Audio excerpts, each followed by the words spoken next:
Hello and welcome to a brand new research design pitch for a wind turbine. And so we did research into how wind turbines work, and so they work sort of like fans but in reverse. And so the wind turns the propellers, which are connected to a rotor, connected to a main shaft, spins a generator, and a generator spins magnets. Then by spinning against other magnets, those free-flowing magnets spin around each other to create free-flowing electrons, which creates energy.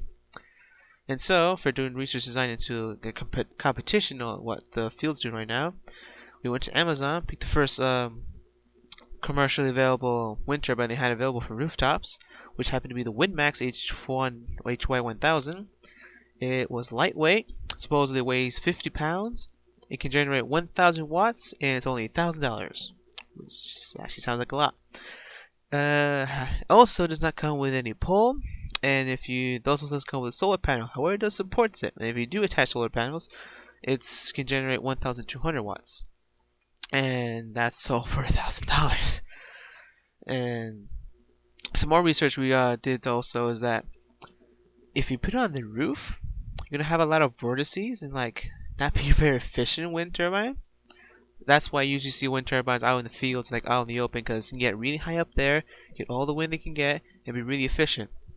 However, since we had to build one for the rooftops, we try to be as efficient as we possibly can. And so our design constraints has to fit on the roof, be lightweight enough so it doesn't cave in half the house, not modify the house more extensively than just mounting things to the roof, not violate airspace, which is an easy enough job to do if you're not going through making a giant tower. Has to be quiet enough that it doesn't annoy the neighbors. Has to avoid trying to hit trees and hitting other things, just be a nuisance. And so for materials, proposed materials for this fire wind turbine is we use carbon fiber for the blades, titanium for supports and platform, because if you want to mount the roof like a sloped roof, what we want to do is add supports to each corner of the roof, lift that up, make a platform, and then mount the wind turbine on top of that. Aluminum for the outer casing and shaft, so the outer case is made of aluminum, and the shaft is made of aluminum.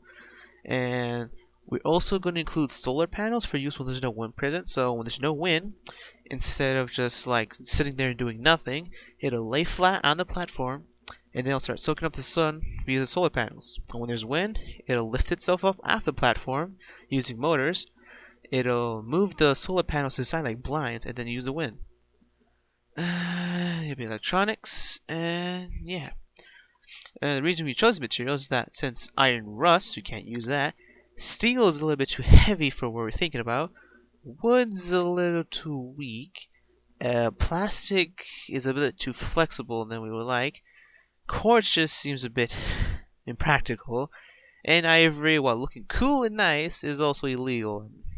Yeah, problems with that. And so on screen should be sketches about our design. And so our sketches without the label should be on screen for about a while now.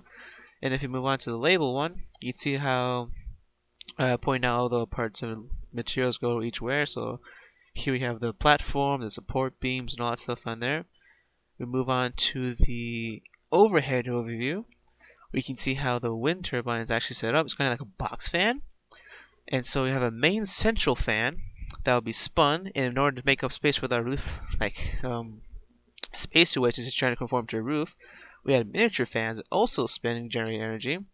And those little white squares, if you move on to the labeled one, is what the solar panel blinds are.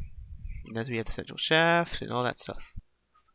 As we move on to the engineering design process part, step one of the engineering process goes on about asking what you need for constraints. And so our constraints for this project was how we explained earlier about how to fit on a roof and not cave in the roof. The second step is researching the problem, and so we did research about how wind turbines work. We did research in the competition about what's the top tier Amazon rating on the WindMax Y1000. Third step in the engineering process is imagine, develop, possible solutions. So initially we came up with a lightning rod wind turbine idea, which was terrible. We came up with a miniature scaled down version wind turbine, which was okay, but it wasn't as efficient as we would like. And so eventually, in the fourth step, we selected a promising solution. We chose a box fan idea with solar panels.